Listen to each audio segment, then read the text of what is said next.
Todos sabemos que a Daniel Ortega no se le da bien eso de salir de su búnker.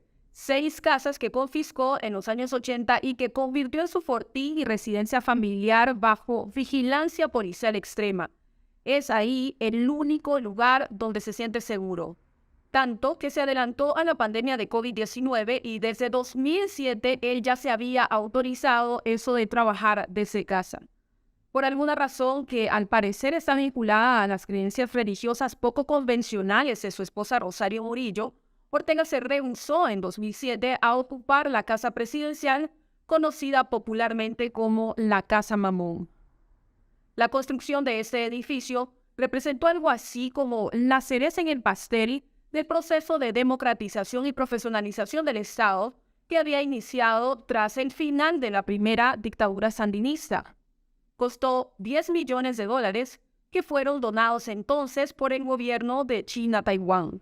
Arnoldo Alemán y Enrique Bolaños hicieron su gestión ahí, formalizando el trabajo de Estado. Pero Ortega vino a cambiar eso. Lo irónico es que alegó supuestas intenciones de ahorro, ya que el costo de mantenimiento de la Casa Mamón ascendía a los $50,000 mensuales. Pero si esa era la verdadera causa de su decisión, ¿por qué entonces dejó que el edificio siguiera funcionando? Esto implica que se continúe invirtiendo en su mantenimiento, incluso por funciones que no son tan vitales para el país como si las serían las funciones de la presidencia. Al asumir el poder en 2007, Ortega dijo que despacharía desde el Olof Palme y luego terminó convirtiendo su casa familiar en las oficinas de presidencia.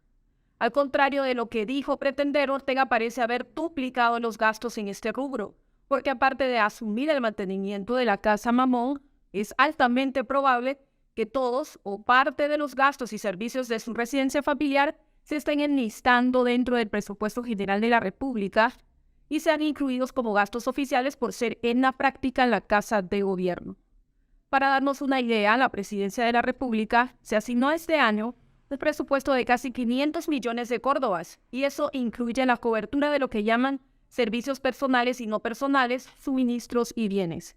Claro que no detallen cada rubro y posiblemente nunca lo sepamos con certeza, porque como en todo, el régimen actual no rinde informes al respecto, y el órgano fiscalizador, que es la Contraloría General de la República, opera bajo sus órdenes, llevando década y media de no publicar o develar ningún caso de corrupción.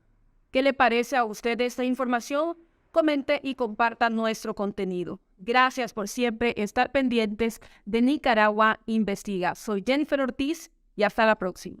A pesar de que Daniel Ortega cuenta con un séquito de al menos 17 asesores presidenciales, a los que paga una cifra cercana a los $4,000 mensuales a cada uno, contrata por medio de licitaciones públicas a un grupo de supuestos consultores, que en muchos de los casos se trata de exfuncionarios que tras dejar sus puestos siguieron representando una carga presupuestaria a través de este mecanismo prebendario.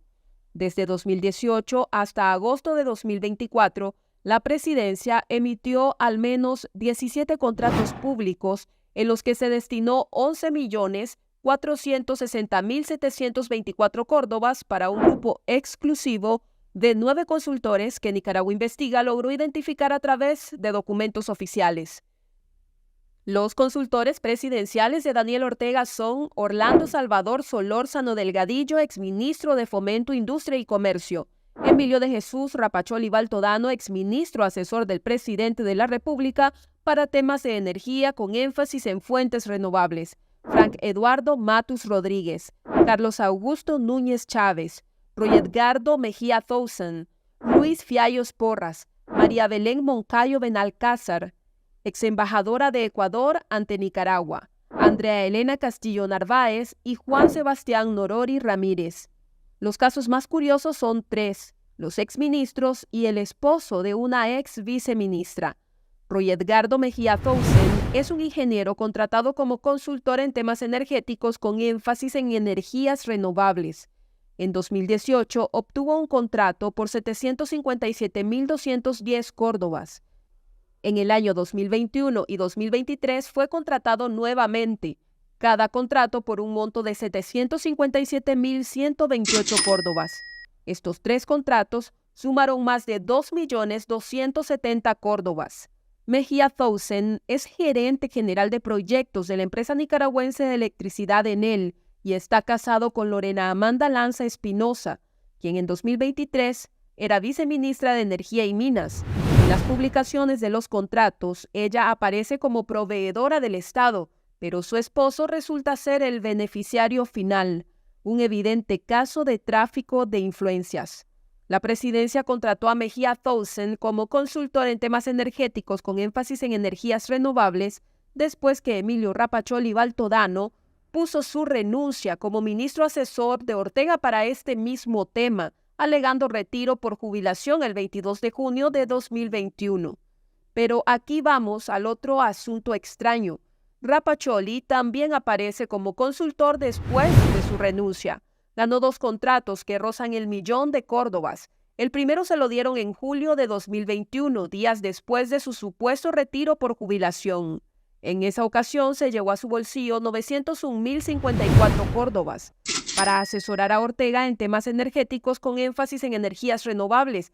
Curiosamente, el mismo cargo que supuestamente había dejado por imposibilidades a causa de la edad. Es decir, que en 2021 Ortega contrató a 2 consultores para el mismo tema, Mejía Thousand y Rapacholi Baltodano, además de tener a un ministro de Energía y Minas. En el contrato de 2021, Ortega le dio la libertad a Rapacholi de hacer el supuesto trabajo desde su casa.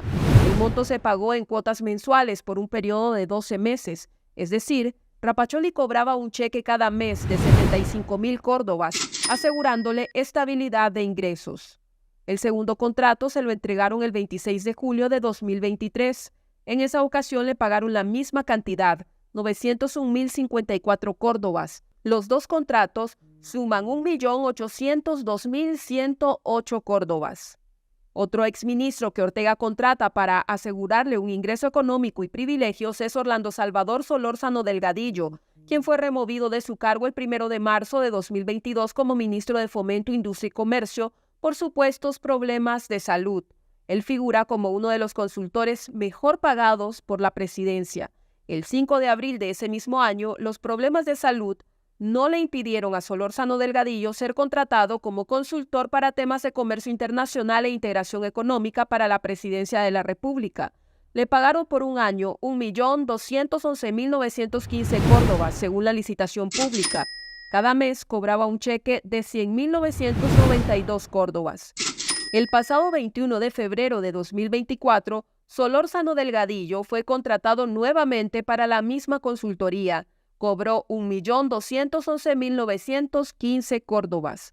Por los 2 contratos, él se llevó a su bolsa 2.423.830 córdobas. Ortega destinó estos recursos, a pesar de tener a Bayardo Arce como asesor con rango de ministro para asuntos económicos y financieros, lo que supone un doble gasto para el Estado de Nicaragua. Declaraciones de Israel Evites en relación a este tema.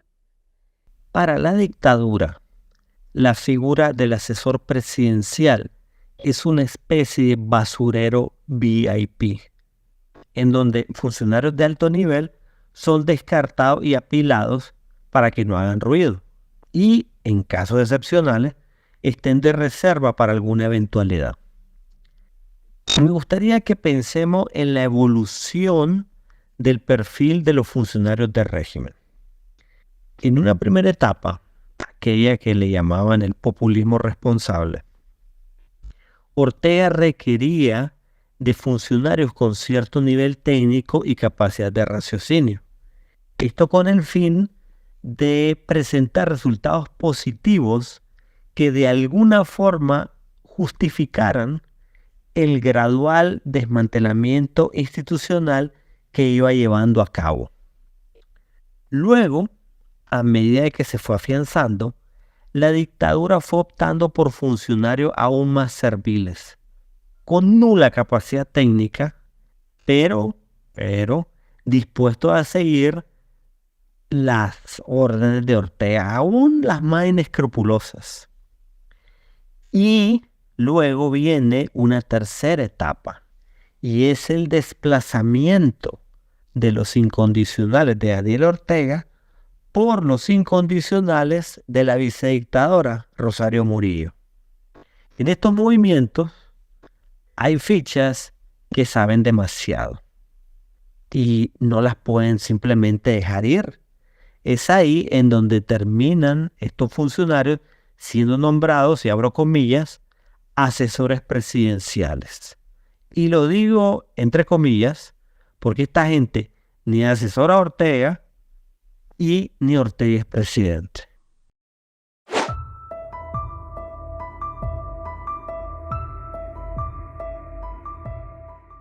Nicaragua Investiga descubrió un caso más de tráfico de influencias dentro del régimen de Daniel Ortega. Con documentos oficiales en mano, comprobamos que el cónsul de Bielorrusia en Nicaragua ha sido beneficiado con 43 contratos públicos que suman casi 17 millones de córdobas. Se trata de Noel Alberto Gaitán Avilés y su empresa Autos Alemanes Asociados Nicaragua Sociedad Anónima, que suministra repuestos para tractores y vende camiones volquetes de 8 toneladas usados en las municipalidades para la limpieza pública. Los contratos fueron adjudicados entre 2018 y lo que va de 2024 por las municipalidades de Matiare, Masaya, Chinandega, Pozoltega, Diriamba, Tipitapa, Santo Tomás, Santa María de Pantasma, Ocotal y Puerto Morazán. El ejército al servicio de Ortega confirmó que Gaitán Avilés es propietario de esta empresa proveedora del Estado. De hecho, la empresa también provee al mismo ejército. El 12 de noviembre de 2010, la Dirección de Relaciones Públicas y Exteriores del Ejército protestó mediante esta nota de prensa que ven en pantalla en contra del entonces ministro de Seguridad de Costa Rica, José María Tijerino, por, según ellos, expresarse de forma amenazante y retener 6 camiones militares provenientes de Alemania que Costa Rica aseguraba pertenecían al ejército nicaragüense. El ejército de Ortega desmintió esto y dijo que estos vehículos retenidos pertenecían a la empresa de Autos Alemanes Asociados S.A., que comercializa para uso estrictamente civil. Agregaron en el mismo comunicado que el gerente general de dicha empresa es Noel Gaitán Avilés, sin mencionar su cargo de diplomático. En lo que va del 2024, la empresa del cónsul de Bielorrusia ha ganado 3.369.435 córdobas por la compra de 2 camiones recolectores de basura estilo volquetes de 8 toneladas. Cada uno costó aproximadamente más de 1,5 millones de córdobas. Una vez más, investigamos para develar la corrupción y el conflicto de intereses que predomina en el régimen Ortega Murillo. Comente y compartan nuestro contenido para que más personas se enteren de lo que sucede en el país.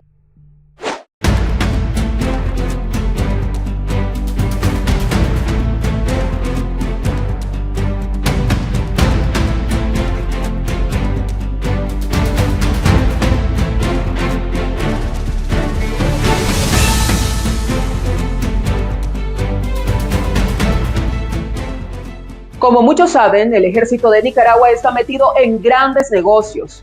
A través del Instituto de Previsión Social Militar, esta institución maneja un enorme entramado de empresas que abarcan sectores clave como construcción, medicina y hasta educación.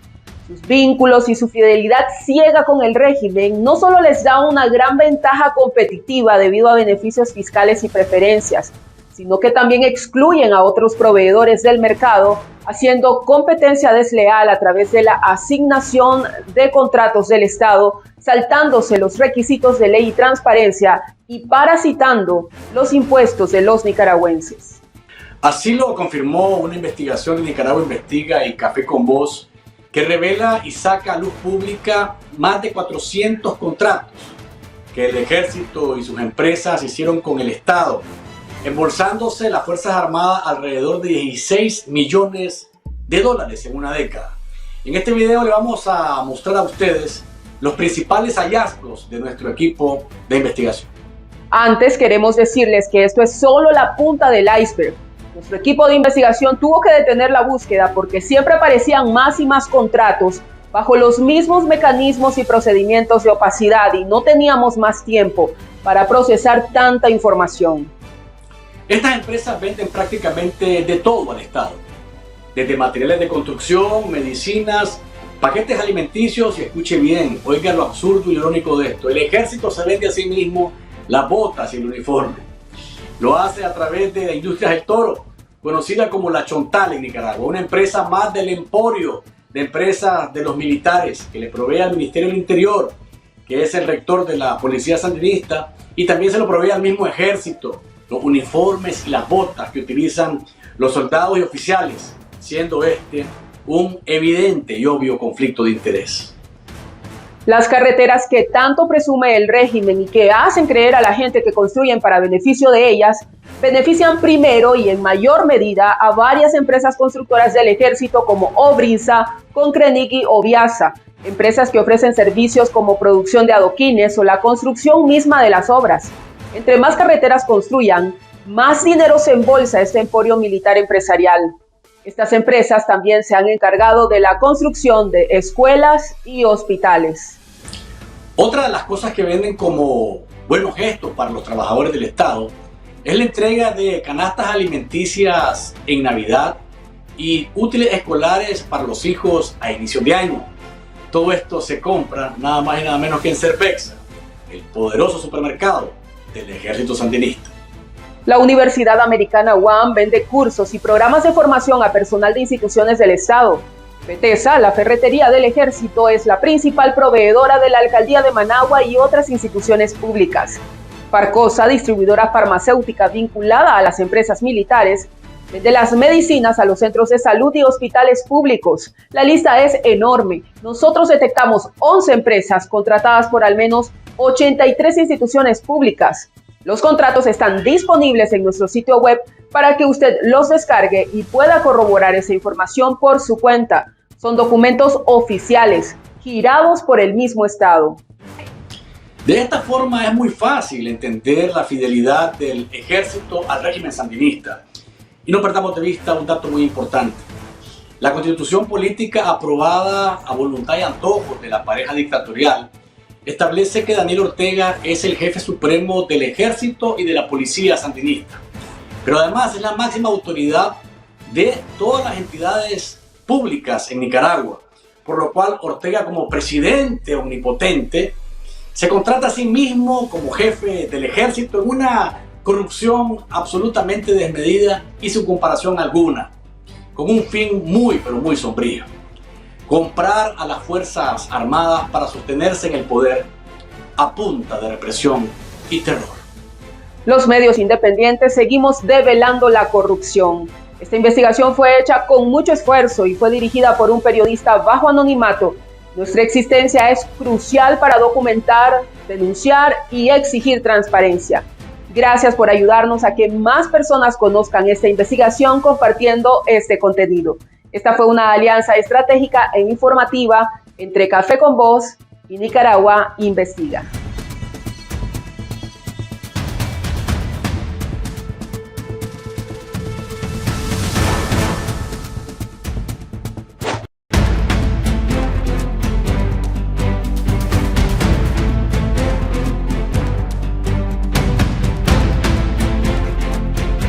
Lo primero es que el Instituto de Previsión Social Militar es un mecanismo que le permite a los militares generarle el ecosistema de seguridad social y beneficios económicos al momento en que ellos se retiran, y esos beneficios también son extensivos a sus familias. Siempre cuando nace esta institución, que creo, si no me equivoco, fue por 1992, esos eran sus objetivos: establecer un fondo de pensiones para los militares, para que tuvieran un retiro digno, y al mismo tiempo, y donde han puesto más énfasis, es en promover el desarrollo económico de esta instancia mediante inversiones estratégicas en sectores claves de la economía de Nicaragua, y que, como saben, ha llegado a un punto en que ha sido un actor con un emporio económico importante, poderoso en relación a la economía nicaragüense. Y entonces surgió como Instituto de Previsión Social Militar. Surgió con el pecado original de no ser transparente, de no rendir cuentas, surgió con activos del Estado que fueron apropiados por los militares súper discrecionalmente. No hubo debates de los activos con que ellos iban a quedar. Hubo escándalos en los medios, por supuesto, hubo críticas, pero en realidad esos activos con los que inició el Instituto de Previsión Social Militar, entre esos, ustedes deben de saber, estuvo la venta de armamento y equipo, por ejemplo, al Ejército de Perú, y todo ese dinero, hasta donde se sabe, tuvo dos destinos, ¿no? El bolsillo del general, que ojalá no descanse en paz, Humberto Ortega, y su camarilla de socios, y el otro destino fue para inyectar de recursos económicos al IPSM en Nicaragua en esos tiempos. Yo creo que aquí hay un punto de definición conceptual y metodológica que se refiere a la esencia misma de esos sistemas de previsión militar, ¿no? Pero sin duda, eso trae, paralelo a eso, viene otro tema que es el asunto de hasta dónde los ejércitos se deben de involucrar en actividades empresariales. Entonces, ese es un tema que ha sido un logo, una marca en Centroamérica, y esa marca ha sido que los ejércitos sí, continuamente, consistentemente, se involucraron en negocios, establecieron empresas con la justificación de financiar sus sistemas de previsión social militar. Desde todo punto de vista, la incursión de los ejércitos en actividades empresariales es una amenaza latente para las democracias, para la transparencia en la región. Esto erosiona principios fundamentales de control civil sobre las Fuerzas Armadas, mina la rendición de cuentas, y como está el caso concreto de Nicaragua, a través de la investigación que ustedes están haciendo, se facilita la corrupción en la captura del Estado. Es decir, sin contar que cuando estos ejércitos se involucran en negocios, desvían el propósito principal de lo que son organizados, que es la defensa de la soberanía nacional.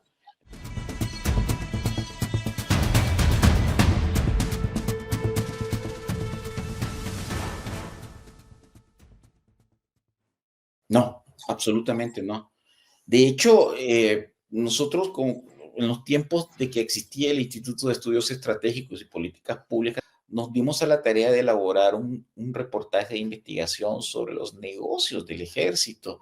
Y para ese entonces, en el 2010, fácilmente el ejército ya constituía, y ustedes los periodistas también lo sabían, un conglomerado, era un conglomerado empresarial impresionante.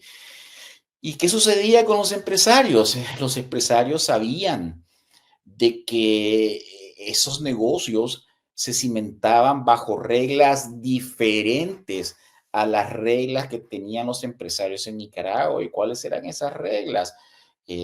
Muchos de los activos adquiridos por el ejército, si no la totalidad, eran traídos sin impuestos, tenían un tratamiento especial en materia fiscal, y los empresarios en ese tiempo, sotto voce, sin decirlo públicamente, sin atreverse a plantearlo públicamente, me decían de que les preocupaba el nivel gigantesco de competencia desleal que venía de las empresas del ejército. El tema estaba ahí, el empresariado estaba muy incómodo, pero como sabemos, el empresariado centroamericano, nicaragüense, traga gordos y tiene que tragar cuando en realidad al final del día están haciendo buenos negocios con las diferentes oligarquías que ha gobernado Nicaragua, ¿no? Los empresarios ganaron mucho dinero, sabían que el ejército ganaba inclusive más que ellos, pero nadie quería tomar el riesgo de poner el dedo en la llaga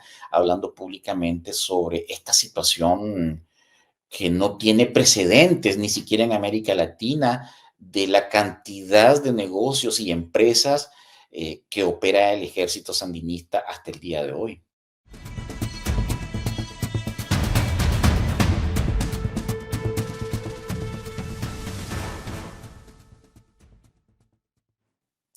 Claro, claro. Mira, particularmente el caso de Nicaragua es un ejemplo realmente alarmante de cómo la participación empresarial de un ejército se convierte al final del día en un pilar de apoyo para regímenes autoritarios.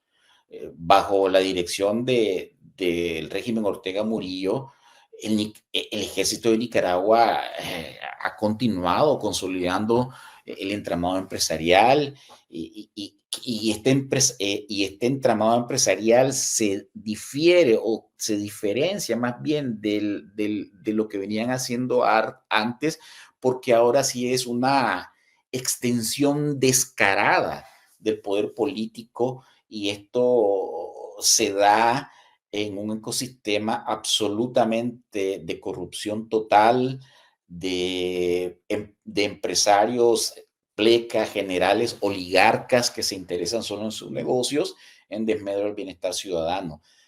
La idea original de tener activos, de tener negocios para financiar el sistema de previsión social militar está completamente desvirtuada,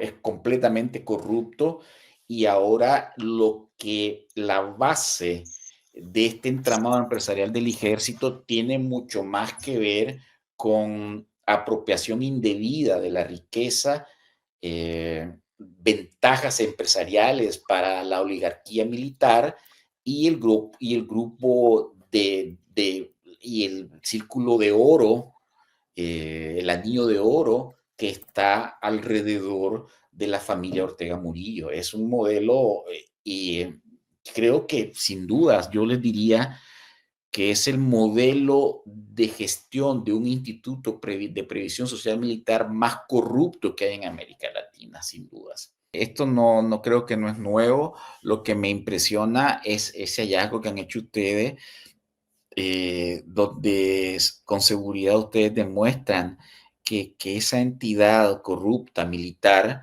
se ha convertido en uno de los principales proveedores del Estado en todos los eslabones de la economía. Sin dudas, ellos están involucrados en proyectos de construcción,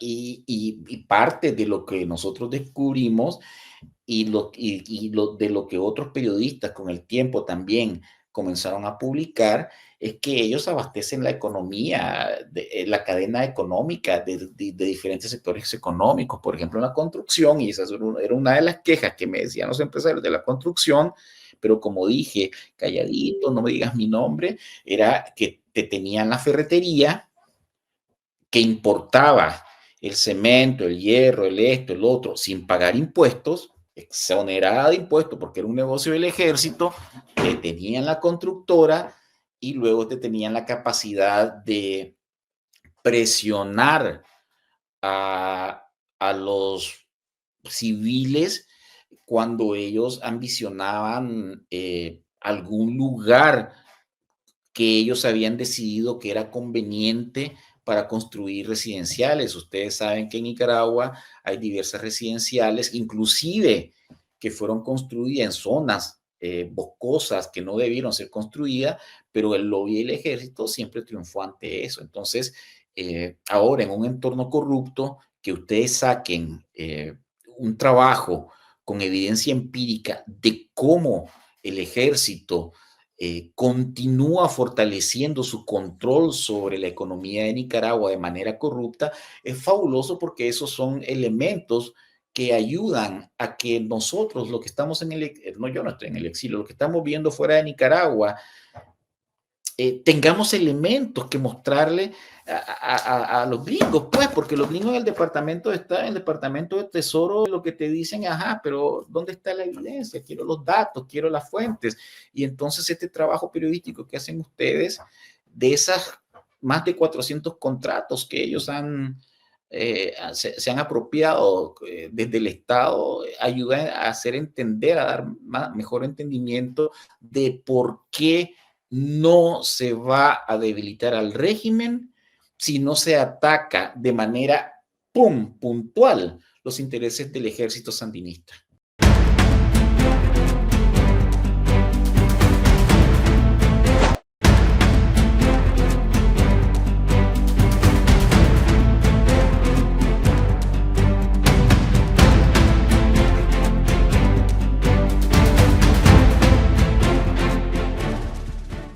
justamente Nicaragua es uno de los países que obtiene peor puntuación en el contexto latinoamericano, pero también en el mundo. El índice de percepción de la corrupción mide, como su nombre lo indica, la percepción de corrupción en el sector público en una escala de 0 a 100, en la que 0 es percibido como más corrupto y 100 como más limpio. El score de Nicaragua de este año es lamentablemente de 14 puntos. Esto es extremadamente bajo y esto se relaciona con el nivel de autoritarismo que se exhibe en el país. Estamos hablando de un país en el que el poder ejecutivo ha concentrado todo el poder, es decir, en el que no existe el equilibrio de poder como debería haber en toda democracia. Estamos hablando de un país en donde las libertades fundamentales están completamente vulneradas, es decir, los ciudadanos y las ciudadanas no pueden hacer ejercicio de la libertad de expresión, no existe la libertad de prensa, no existe la libertad de manifestarse. Todos estos componentes hacen que el régimen tenga un nivel de opacidad extremo y por esa razón obtiene esta puntuación. Ahora, respondiendo a la segunda parte de la pregunta, Nicaragua nunca estuvo bien en nuestro ranking. Yo estuve revisando los datos antes de dar esta entrevista y en el 2012 el país obtuvo 29 puntos y a medida que el régimen fue poniéndose más violento y se fue robusteciendo, vamos observando un decaimiento en la puntuación del país. En 2018, por ejemplo, el país obtiene 25 puntos, en 2019, 22 puntos, llegando al 2024 con 14 puntos.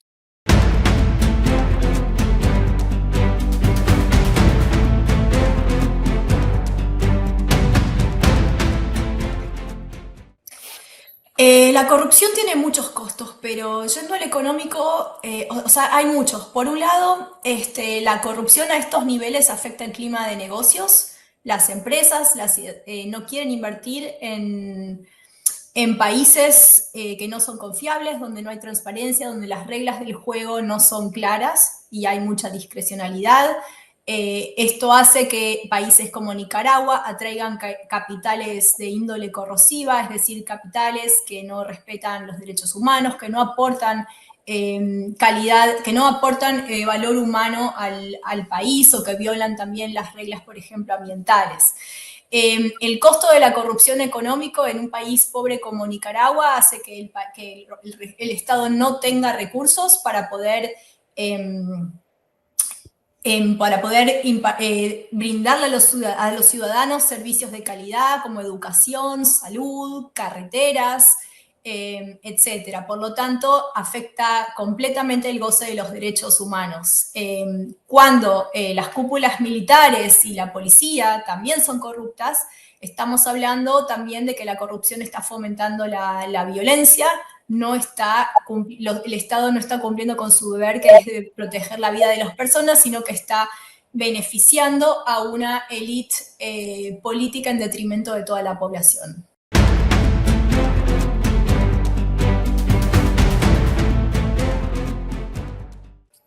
Yo diría que en Nicaragua reina la impunidad. Es muy difícil que se sancionen casos de corrupción cuando el Poder Judicial responde completamente al régimen de turno o al régimen de los últimos años. En Nicaragua el Poder Judicial premia a quienes son aliados del régimen y castiga a las voces disidentes, a los activistas, a la sociedad civil y a quienes se animan a desafiarlos. No es casualidad que haya tantos funcionarios de alto nivel sancionados por Estados Unidos y la Unión Europea. Esto sucede también porque en el país no hay justicia posible.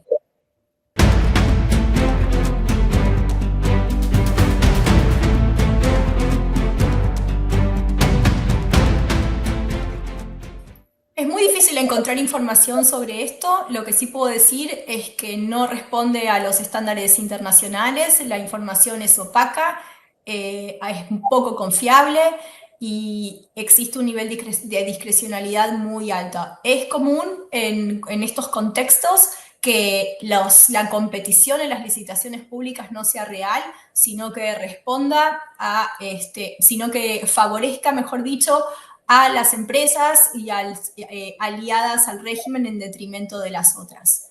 Esto es grave porque las compras y contrataciones del Estado son un foco de muchos recursos, hay mucho dinero ahí y todo el dinero que se desvía o que se paga en coimas, en sobornos, como decía antes, afecta a los derechos humanos de las personas.